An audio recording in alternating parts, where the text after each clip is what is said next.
nas redes. Bem, essa sessão ela é chamada Doenças como um fator de transformação das cidades. O projeto História nas Redes é promovido, organizado, né, pela Pró-Reitoria de Extensão da UFES. Conta... boa tarde a todas e todos.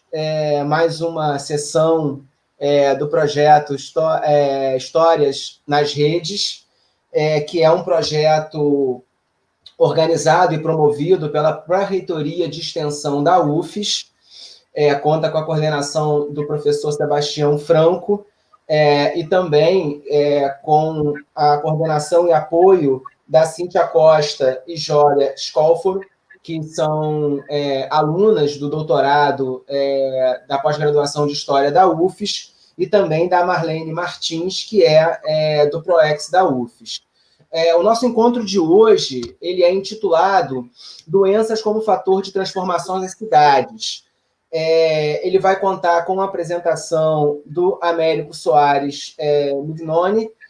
Infelizmente, o professor Gilton Luiz Ferreira, que também estava escalado para a participação no projeto, ele teve uma emergência médica e ele, nesse momento, enfim, passou por uma pequena intervenção e tal. Não é Covid, né? Em tempos de pandemia, a gente fica um pouco sobressaltado, mas o professor doutor Gilton está passando bem. E então vamos, já que o show não pode parar, né? Vamos com a participação nessa sessão do Américo. Bem, o Américo Mignoni, ele é graduado pela UVV e pós-graduado pela FDV em Direito, e ele tem mestrado em História pelo programa, né, de pós-graduação de História da UFES. Atualmente, o Américo ele é procurador municipal de Guarapari. Então, é um prazer, né, estar mediando essa sessão do evento. Meu nome é André Nogueira, eu tenho doutorado pela Fiocruz, no programa de História das Ciências da Fiocruz, e atualmente faço parte do quadro da FVC. E, enfim, gostaria de dividir o prazer, né, de estar participando dessa sessão com o Américo, né, ao qual eu pude acompanhar bem de perto o trabalho dele, aliás, um trabalho muito bom. E vamos, então, deixar a nossa fala com o Américo. Boa tarde. Boa tarde, professor André. Boa tarde a todos. Eu quero começar cumprimentando e agradecendo a comissão de organização do projeto Histórias nas Redes, a Cíntia Moreira, o Leandro do Carmo, a Jória Mota. Quero agradecer também a Marlene Martins, né, do PROEX UFES, o Tiago Overney, que nos ajuda aí nos trabalhos técnicos, né, e a coordenação do projeto, de maneira muito especial, o professor Sebastião Pimentel Franco, né, de quem eu tive a honra de ser aluno e orientando no curso de mestrado. O professor Sebastião, um profissional ímpar, né, de grande conhecimento, e cujo conhecimento é tão grande quanto a generosidade. Então, fica aqui meu agradecimento ao professor Sebastião pela oportunidade e confiança mais uma vez. Quero agradecer o professor André Nogueira, né?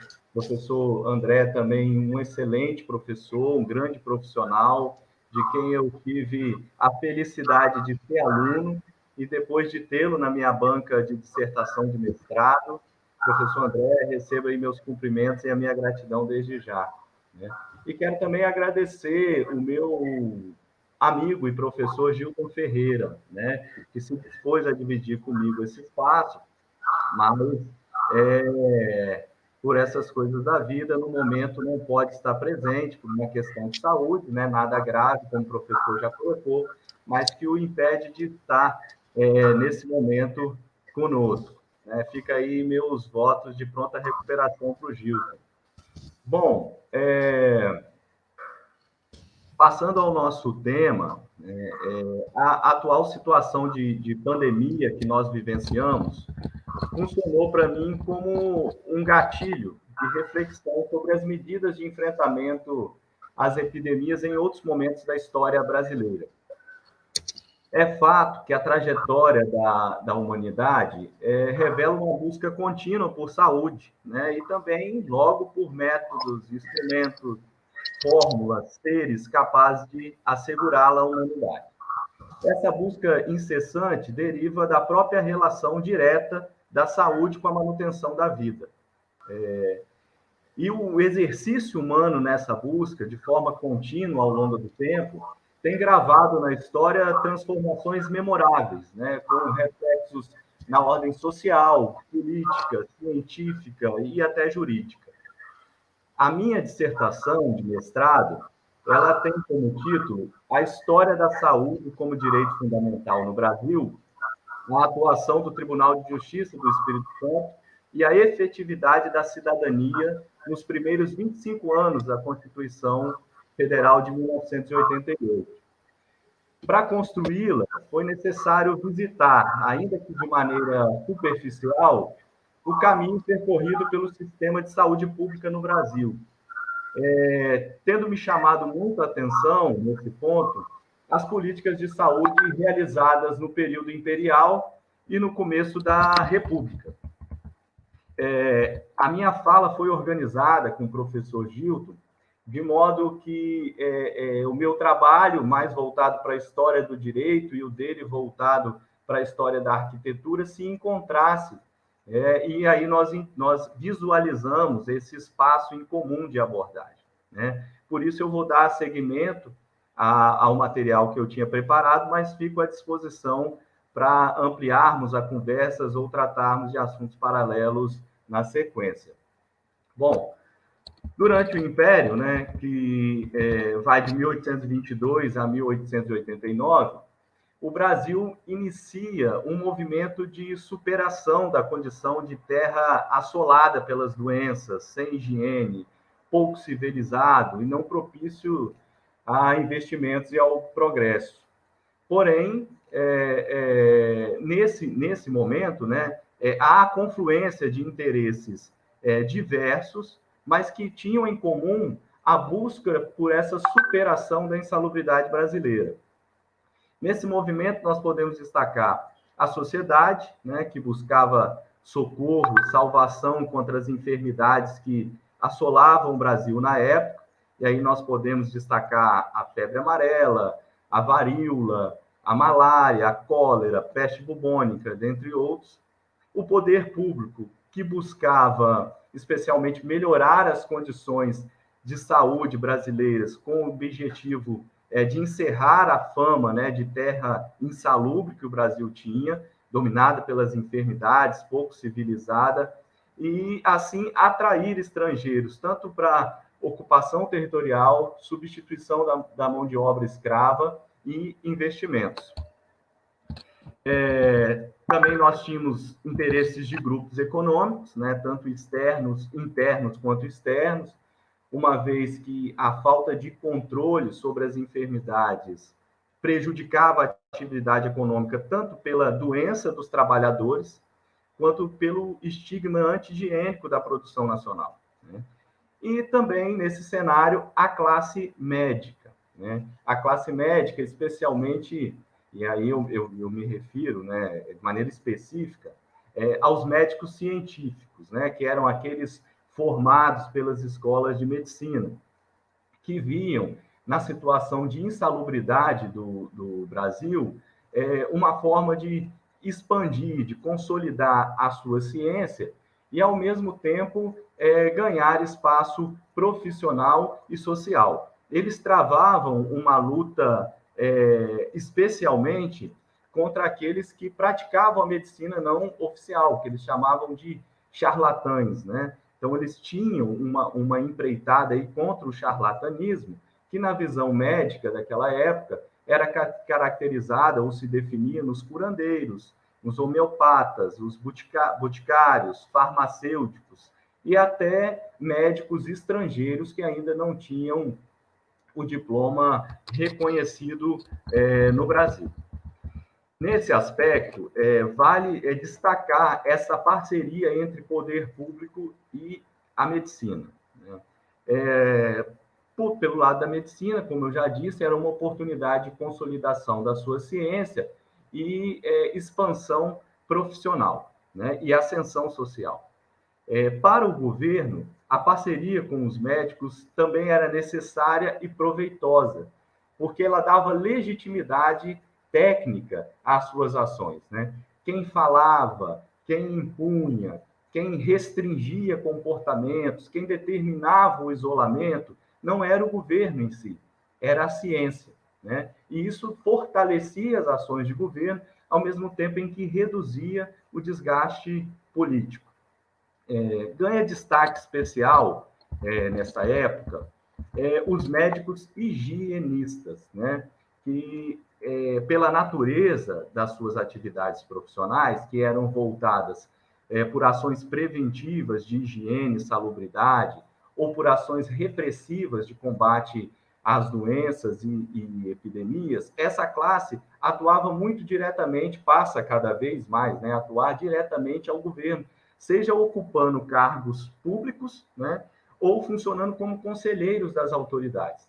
E assim eles iam ditando comportamentos, estabeleciam rotinas, impunham restrições, tudo em prol do discurso da salubridade e do progresso do país. É interessante notar que a política de saúde, nesse momento, embora com significativos avanços, parece não ter como fator principal a saúde da população em si, né? Mas sim as condições de desenvolvimento econômico do país. Bom, dentre as principais recomendações da classe médica para o governo e para a sociedade, nós podemos destacar, por exemplo, ter mais cuidado com a alimentação, com a vestimenta, com a moradia, com a carga de trabalho, ter mais asseio, mais cuidado com o corpo, né? Especialmente nas práticas de higiene, parar de despejar sujeiras nas ruas, deslocar os sepultamentos para fora do espaço urbano, né? Naquela época era comum que os sepultamentos fossem realizados dentro das cidades, muitas vezes nas igrejas, né? Nos subsolos das igrejas. Cuidar para que a criação e o abate de animais também fossem feitos fora dos espaços urbanos, também era outra prática comum na época. Controlar as amas de leite e a prostituição, promover a vacina contra a varíola, ampliar a oferta de serviços hospitalares, né, e melhorar a sua qualidade, né? Já eram quase inexistentes naquela época, né, os serviços hospitalares, e os que eram prestados não eram de tão boa qualidade. E, por fim, eles também recomendavam, e aí era uma recomendação especial, voltada diretamente para o exercício da medicina oficial, que era reprimir o exercício da profissão médica sem formação acadêmica, né, com recomendação ao governo, inclusive, de torná-lo crime contra a saúde pública. Bom, essa casta de médicos que alcançava espaço junto ao poder público, a ponto de ditar comportamentos ao governo e à sociedade, a historiografia vai denominar de elite médica. Já a conduta do poder público e dos médicos em estabelecer comportamentos e restrições para a sociedade com o objetivo de reduzir a insalubridade, mudar a imagem de terra dominada por doenças que o Brasil tinha na época, passa a ser denominado medicalização da sociedade. No Império, um fator importante é que as principais teses que figuravam sobre o motivo da ocorrência de tantas epidemias era principalmente a falta de controle sobre os estrangeiros que desembarcavam em nossos portos, né? E sobre o tráfico de escravos, porque se entendia que essas pessoas, quando chegavam ao Brasil contaminadas, acabavam servindo como vetor de contaminação, de proliferação das doenças, e um ambiente favorável à contaminação por miasmas.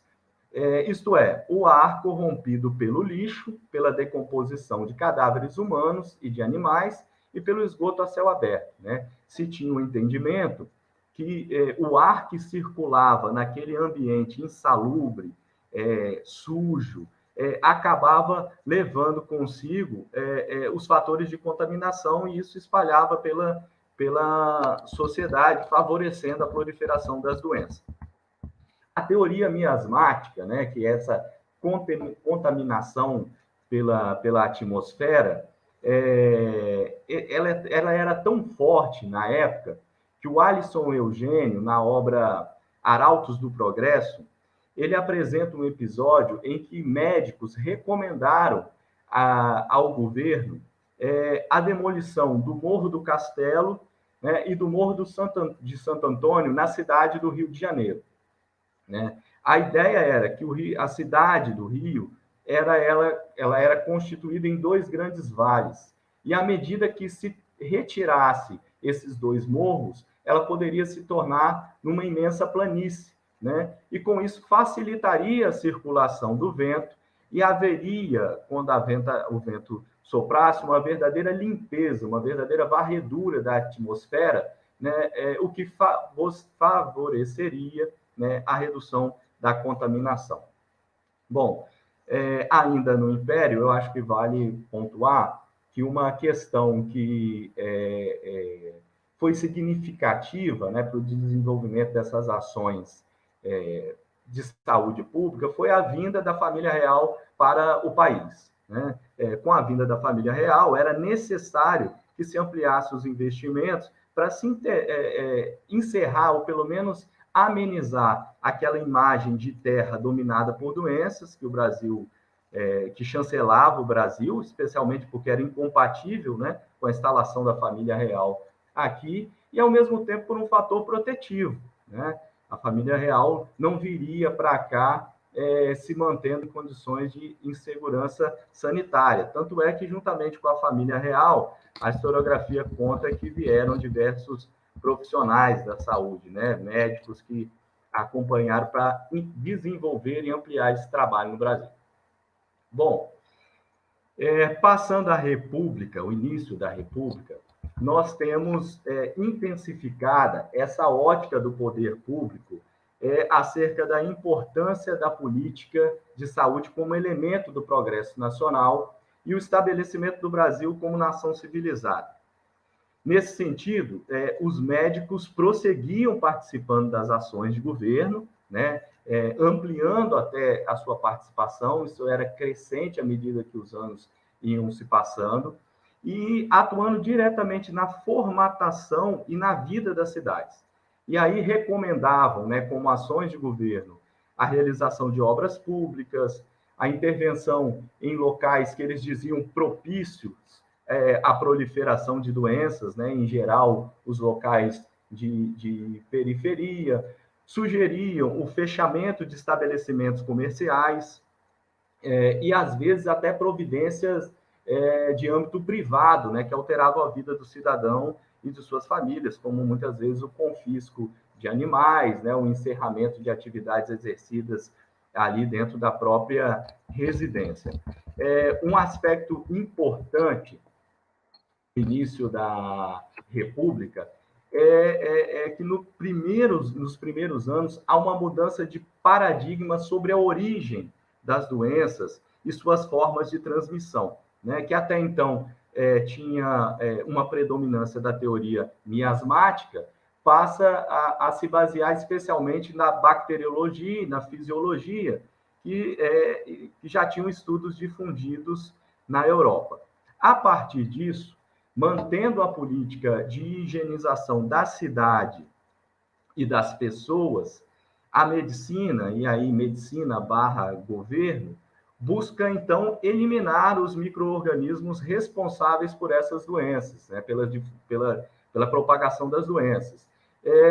E aí, uma forma de imunização que passa a ter maior repercussão é a vacinação, né, das pessoas, passa-se a vacinar a população como uma forma de prevenção às doenças e também o combate direto a animais identificados como possíveis vetores, né, como mosquito, ratos, barbeiros. E, além disso, também passa a se recomendar de forma mais intensa o isolamento, né, de pessoas contaminadas, né, por causa da possibilidade delas transmitirem doenças. Né? Hoje nós estamos aí no nosso dia a dia, né, ouvindo falar de forma muito intensa do isolamento social, do distanciamento social, e aí nós encontramos já essa prática lá no Império, no começo da República,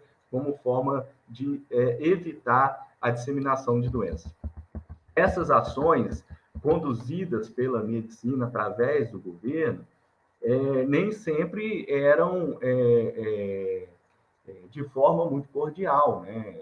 Até considerando o ambiente em que se davam, né? A cultura da época, o pouco conhecimento sobre as ações médicas e tudo mais, essas ações eram realizadas, às vezes, de forma muito incisiva, coercitiva e até bruta. Né? E a forma de execução dessas ações de intervenção do governo nas cidades para fins de saúde acaba recebendo a denominação da historiografia de polícia médica.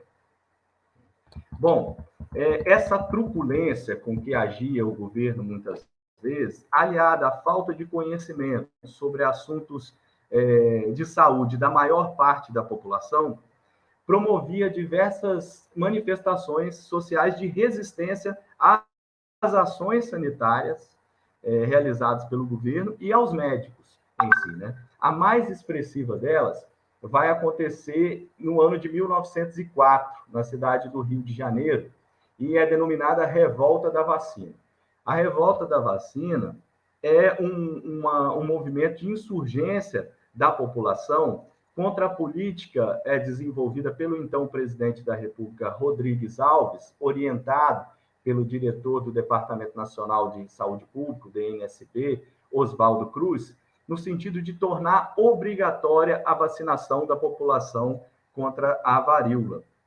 E, nesse momento, o governo edita uma lei, né, obrigando a população a se vacinar, e aí há uma rebelião das pessoas nesse sentido, e não só, obviamente, pela questão da vacina, mas pelas discordâncias que já haviam em relação às políticas públicas de saúde. Esse movimento da revolta da vacina chega a tomar uma proporção de guerra civil, né, havendo inclusive morte no confronto entre polícia e manifestantes, e com isso, né, o governo recua, né, o governo mantém a política de vacinação, porém revoga a legislação e ela passa a ser opcional e não mais obrigatória.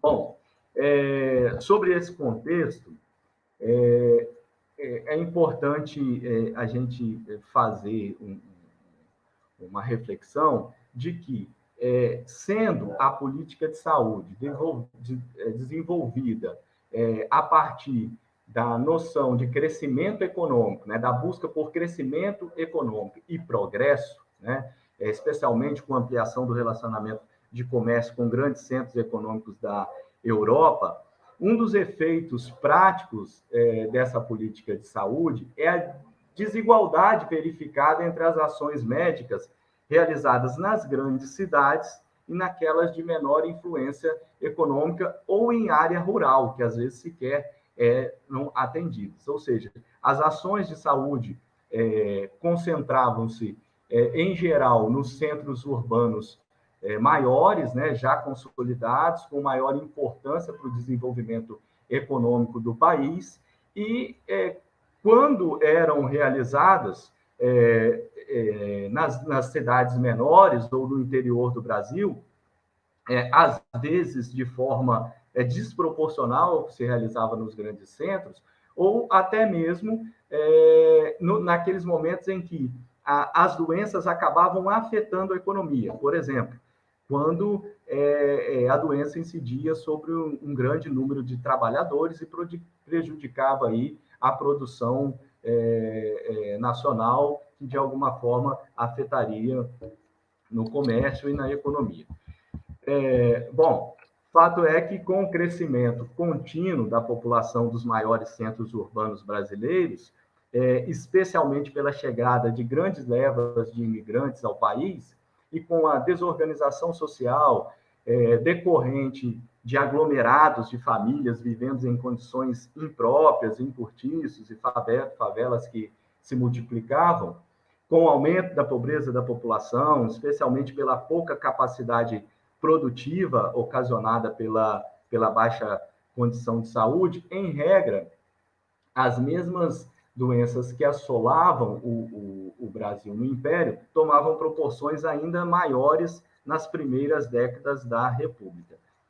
Há um apontamento que eu achei interessante por parte da historiografia, de que a figura do brasileiro nessa época, às vezes, era retratada pelo personagem Jeca Tatu, de Monteiro Lobato, né, que apresentava um semblante frágil, né, adoecido, e que seria um brasileiro que, por conta das doenças que lhe acometia, não teria condições de contribuir para o progresso da nação e para o desenvolvimento econômico do país. Bom, contudo, né, é inegável, né, pelo que nós já apresentamos até aqui, que a ampliação, que houve, né, uma ampliação significativa, e não vou falar ampliação, né, houve uma intensificação das ações de saúde nesse período, né, especialmente nas primeiras décadas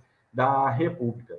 Tanto que o Gilberto Rockmann vai classificar o período entre 1910 e 1930 como era do saneamento, né, considerando as ações de governo que vinham sendo realizadas, né, e a convergência de entendimento de diversos setores da sociedade, especialmente das elites, no sentido de que era preciso ampliar a atuação do Estado na promoção da saúde da população e da salubridade do território brasileiro.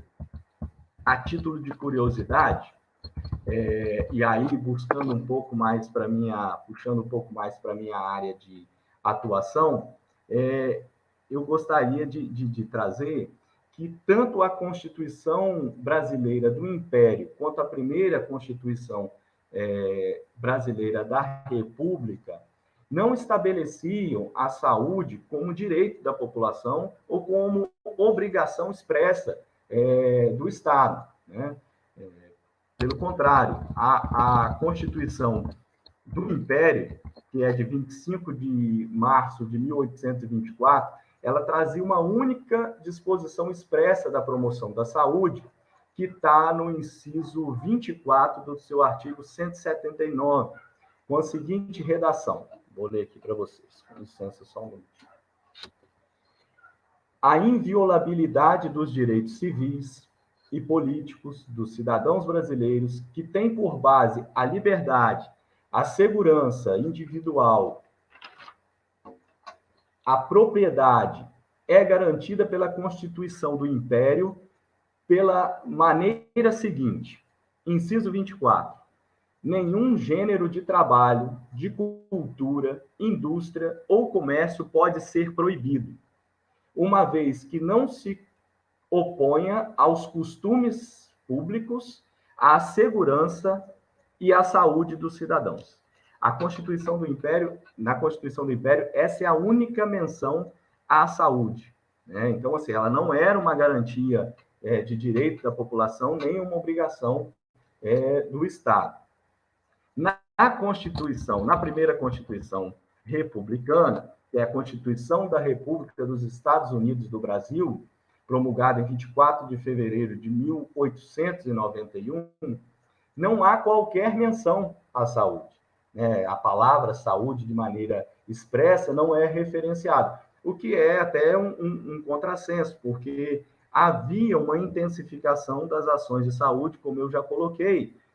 Porém, na hora do texto constitucional fazer a organização do país, não houve uma referência expressa à saúde nesse momento. O que não significa que as ações de governo não estavam sendo realizadas, né? Como nós já passamos um pouco antes, estavam sim sendo realizadas de maneira cada vez mais intensa.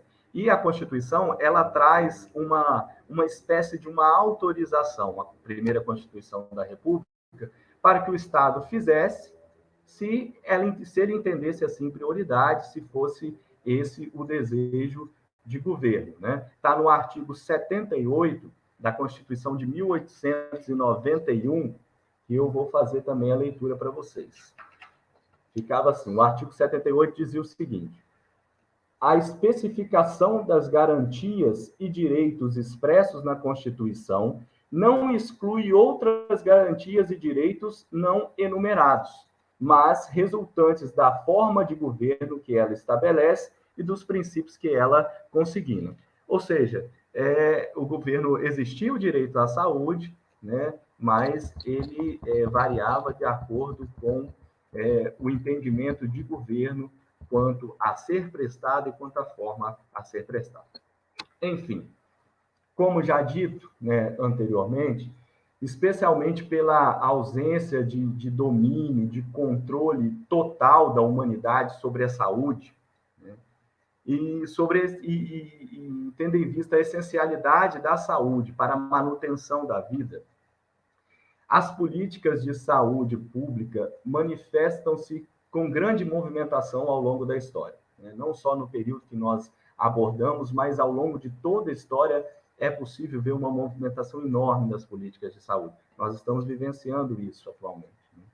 Variando entre períodos com maior ou menor investimento, de maior ou menor garantia legislativa, de prestação direta pelo Estado ou partilhada com entidades particulares, de maior concentração nas mãos do governo federal ou de competência mais distribuída entre estados e municípios, sem que isso signifique necessariamente um processo evolutivo, né?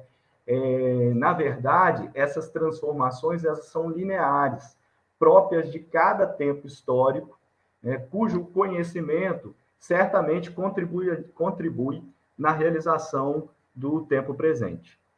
No Brasil, todo o percurso da saúde pública até aqui foi decisivo para que atualmente nós tenhamos a saúde como um direito fundamental da população brasileira, garantido pelo artigo 196 da Constituição Federal de 1988.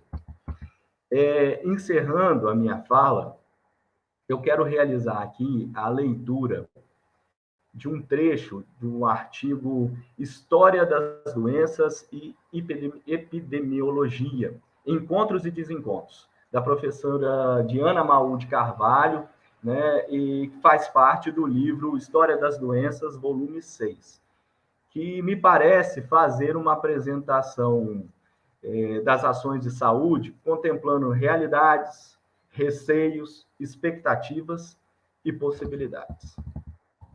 É aí que eu vou localizar aqui para fazer a leitura. Bom, diz assim a professora Diana: vivemos hoje um momento de crise que atinge a produção científica na área da saúde. As imensas expectativas geradas pela revolução do conhecimento no final do século XIX não se concretizam para grande parte dos homens. A ciência parece ter exaurido sua capacidade de gerar uma terapêutica eficaz, tanto no plano coletivo como no individual, pelo menos na dimensão que todos esperavam. A reversão de expectativas no controle de grandes epidemias, endemias, de doenças infecciosas ou não, a surpresa da AIDS que nos faz temer novamente a próxima peste, o ebola, outros novos vírus, a desilusão progressiva com cuidados médicos individuais, de custos crescentes e resultados nem tanto, tudo parece sinalizar a necessidade de repensar a prática e seus fundamentos, de recolocar questões referentes à mediação entre o biológico e o social, poder analisar melhor os determinantes das doenças nas populações humanas. Boas razões para aproximar a epidemiologia da história. Por enquanto é isso. Muito obrigado pela atenção. Fico à disposição.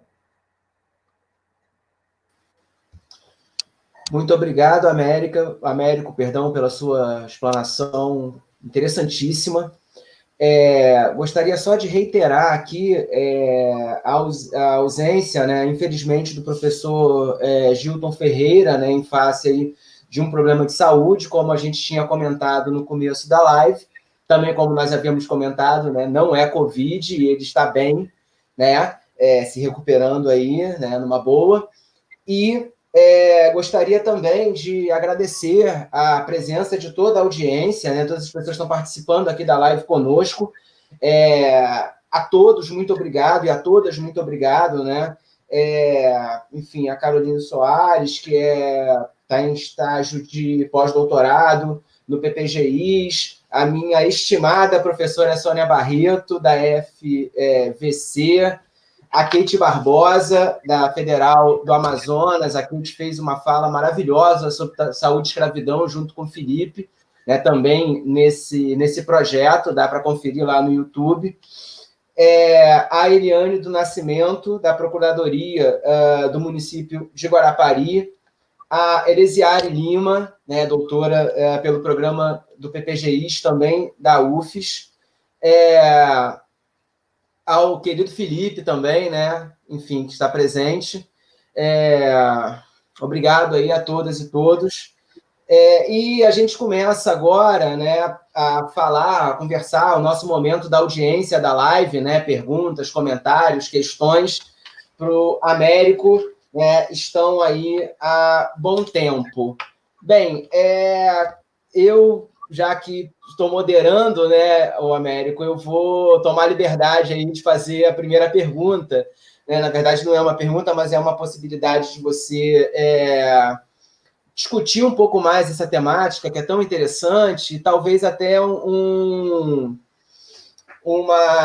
aproximação maior, né, com a sua dissertação, que é o seguinte... mais uma vez, queria também afirmar aí, né, a presença do Felipe, né, que é doutor também pelo PPGIs, né, que também falou junto com a Kate, né, uma fala muito boa sobre saúde e escravidão, como eu tinha me referido antes. Então, o que acontece, Américo? Você aí, ao longo da sua fala, aliás, parabéns por ela, muito boa, muito elucidativa. Você nos apresentou aí vários momentos, né, diferentes momentos da saúde, da inserção do Estado como um ente responsável, né, mais ou menos, por esses programas de saúde.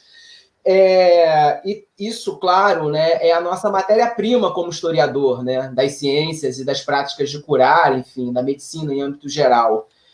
Então, você sublinhou aí vários momentos, né, que suscitaram várias histórias.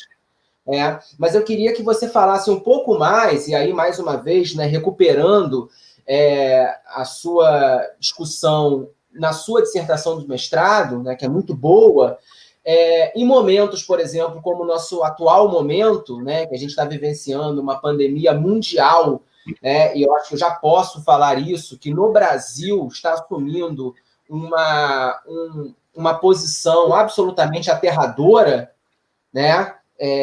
A Covid no Brasil, né, não anda definitivamente em bom caminho, né? E eu gostaria que você falasse um pouco mais dessa questão da Constituição de 1988, né, a nossa querida Constituição Cidadã, que garantiu a saúde, né, como um dever do Estado, né, e depois, enfim, com a própria organização, né, de um Sistema Único de Saúde, do SUS. Então, como você, né, como especialista nesse tipo de abordagem, enxerga o papel do SUS, a importância da saúde como algo que o Estado precisa aportar, né, principalmente num momento como esse, né, de epidemia, e num momento também, né, em que uma série de falas entrecruzadas acabam, em alguma medida, até desabonando o papel da ciência.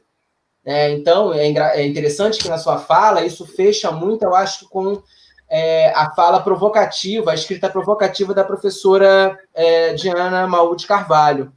Então, como é que você enxerga esse momento? Eu queria que você conversasse um pouco mais com a gente acerca disso. Tá? E todas as outras pessoas também que estão participando dessa live, por favor, questões para o Américo, esse é o momento. Bom, professor André, na verdade, assim, ao longo da construção do meu trabalho, né, e aí o meu trabalho é voltado para a história da saúde, mas bem relacionado com o direito, né, algo que me fez pesquisar sobre o tema e até, né, a chegada da Covid-19 era bem objeto de curiosidade, de estudo, né, de dedicação de profissionais de diversos ramos da ciência, era a questão da judicialização, né? Porque a saúde veio como direito fundamental, está garantido na Constituição, mas isso sair do campo legislativo, do campo normativo, do campo ideológico para a prática, não é uma coisa tão simples, apesar de que eu vejo, sim, que o Brasil tem, ao longo dos anos aí, concretizado o texto constitucional, ainda que não na maneira como desejado lá, quando da construção da Constituição. Então, assim, e eu vejo que isso não é, eu cuidei de falar isso aqui, um processo evolutivo, né? Eu acho que é fruto de transformações próprias de cada tempo histórico. E aí transforma e molda a sociedade para que, em determinado momento, ela busque aquilo que é de seu maior interesse. A Constituição de 88, ela vem de um processo de muitas vozes, né? Tinha ali as conferências nacionais de saúde, a população participou intensamente e existe, né, um desejo muito grande de socializar todas essas políticas essenciais, né, a uma vida com dignidade. E dessa maneira, a Constituição de 88, então, crava ali a saúde como um direito fundamental da população brasileira, ou seja, direito que não pode deixar de ser realizado em prol da população. E assim, mas de outro lado, é preciso, e aí é uma reflexão pessoal minha, colocar no texto constitucional é uma coisa, fazer o texto constitucional se realizar é outra, e que às vezes leva um tempo, né, de amadurecimento, de conhecimento, de preparação do próprio poder público para que isso se efetive. Tem acontecido, assim, o judiciário especialmente tem, junto com o Poder Executivo e demais órgãos de controle, tem feito acontecer, tem valorizado a previsão constitucional para que ela não fique uma letra morta lá no texto da Constituição, mas, como eu disse, não é um processo simples. E aí, pegando o gancho do judiciário, é bom a gente notar, e no meu estudo isso me chamou muita atenção, que até a Constituição de 88, pouco ou quase nada se ouve falar na participação do judiciário, né, nas políticas de saúde. Você tem aí os médicos, você tem segmentos econômicos, mas o judiciário em si, ele começa a atuar, e isso a própria Constituição de 88, além de prever a saúde como direito fundamental, criou instrumentos para que ela se realizasse de forma mais efetiva, né? E aí nós temos o processo de judicialização, que sempre que o cidadão entende que não está sendo atendido no seu direito, ele busca o judiciário, que, verificando lá o texto constitucional, e é bom que a gente também avalie que o texto constitucional não pode ser interpretado de forma isolada, né? Nós temos uma previsão num artigo, mas tem todo um outro conjunto de previsões dentro da Constituição. E aí tem se efetivado. Então, assim, eu acho que nós estamos num processo de transformação. Essa situação que vivemos da pandemia também nos mostra que nós estamos lidando com um bem da vida que não é controlável, ao menos totalmente, pela humanidade, né? E isso provoca diversas ocorrências que não se tem como evitar, ou que, num primeiro momento, precisa se aprender como atuar nelas. Então, assim, eu acho que esse é um dos momentos que já vivemos na história, que estamos vivenciando novamente agora, né? E isso vai muito além de questão isoladamente, né, de questão de governo, de questão de projeto de saúde ou de política pública. Isso passa pelo conjunto de todas essas coisas. E, para finalizar a minha fala, acho que o SUS a expressão, não vou dizer maior, mas assim, uma das grandes expressões da política de saúde que foi sonhada lá no ambiente de construção da Constituição de 88, e a gente tem visto ele funcionar muito bem, né? Eu acho que o SUS hoje não, né? Desde a sua Constituição e vem evoluindo de tempo em tempo, é sinônimo de orgulho, é motivo de orgulho para a população brasileira, ele e os seus incansáveis profissionais que levam arduamente a saúde a toda a população no seu dia a dia de trabalho.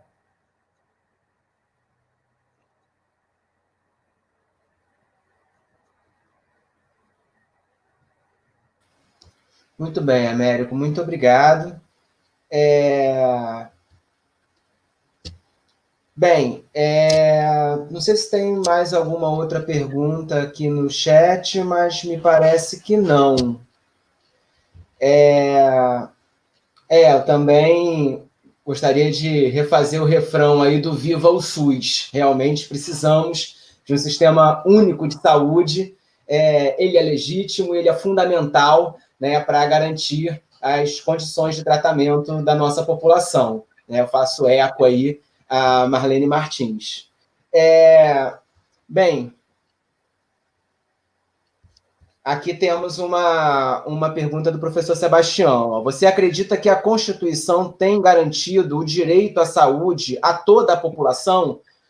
Como é que você vê isso, Américo? Essa questão, né, como você tinha falado um pouco antes, dessa relação entre o que está na lei, né, e o que é aplicado na prática nas nossas políticas públicas de saúde, né? Também uma pergunta um tanto provocativa aí do professor Sebastião.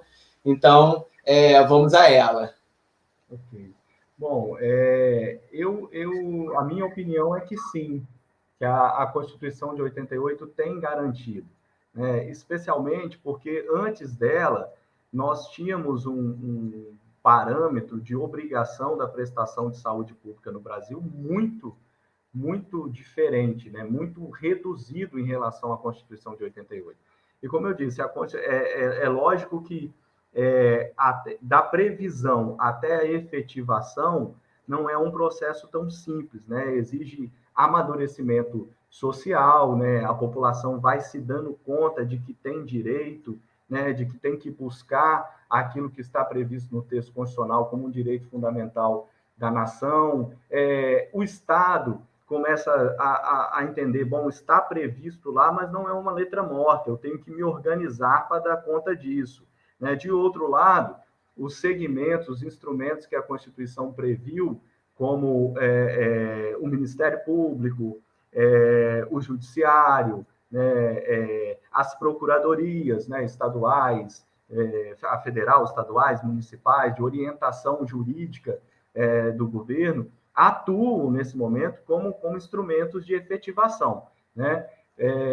E aí, por exemplo, eu tenho analisado, e aí mais uma vez um ponto de vista pessoal meu, o comportamento do judiciário nessa pandemia, né?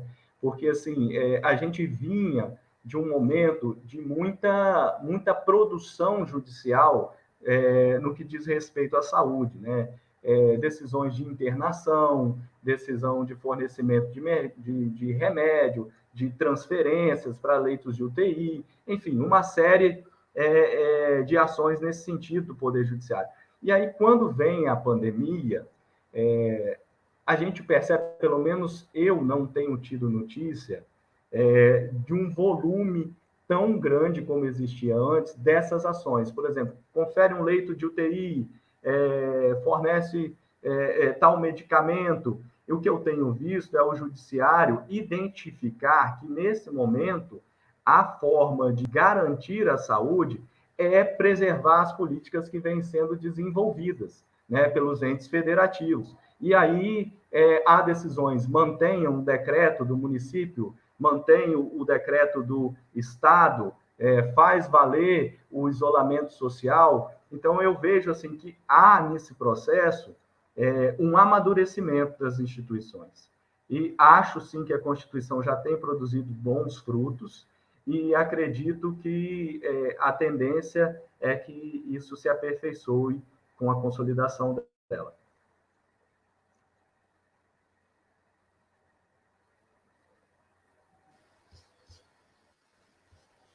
Ótimo, Américo, muito bem.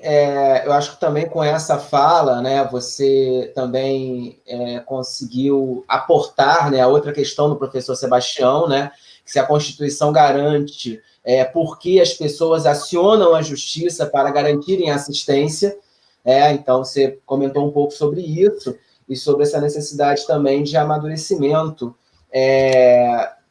dessas políticas públicas, né, de saúde, enfim, entre os diferentes entes, né, públicos, né, de Estado, né, que são diferentes níveis, como a gente sabe, e tem níveis de autonomia também por conta, né, da nossa condição federativa, certo?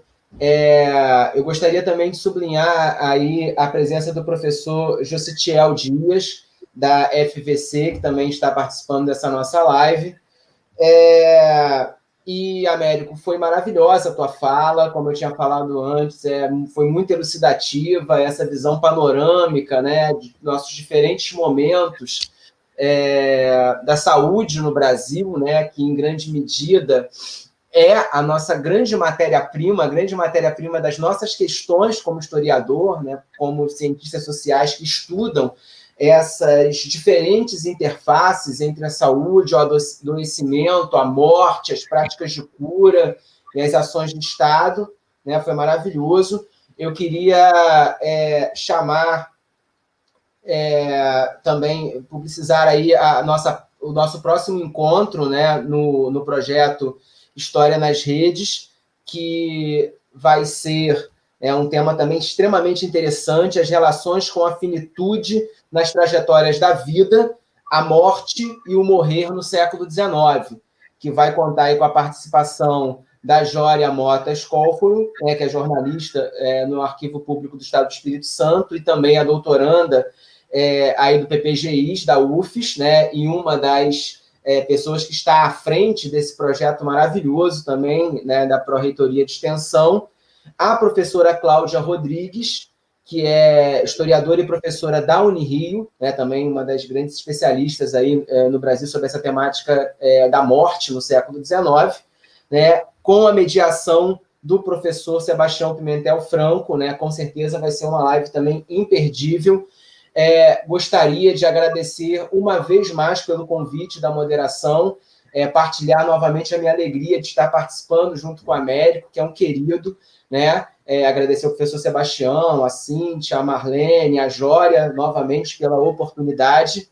E com essa fala eu encerro minha participação, né? Eu vou deixar aí a fala para o Américo encerrar também essa transmissão. Muito grato aí, saúde e paz a todas e todos. Bom, obrigado. Vou começar pelo professor André. Muito obrigado pela parceria, né, de sempre, pelo respeito, pela cordialidade e simplicidade com quem sempre me tratou, né, me deixando à vontade aqui para expor as minhas ideias, né? Então, assim, muito obrigado mesmo. Quero agradecer mais uma vez e parabenizar toda a equipe que está por trás do projeto Histórias nas Redes, né? O PROEX, UFS, professor Sebastião, Cíntia, Jória, Leandro, né? A Marlene e o Tiago, que atuam aí também dando sustentação a esse projeto. Muito importante nós termos esse espaço, né, de conhecimento, de debate de ideias.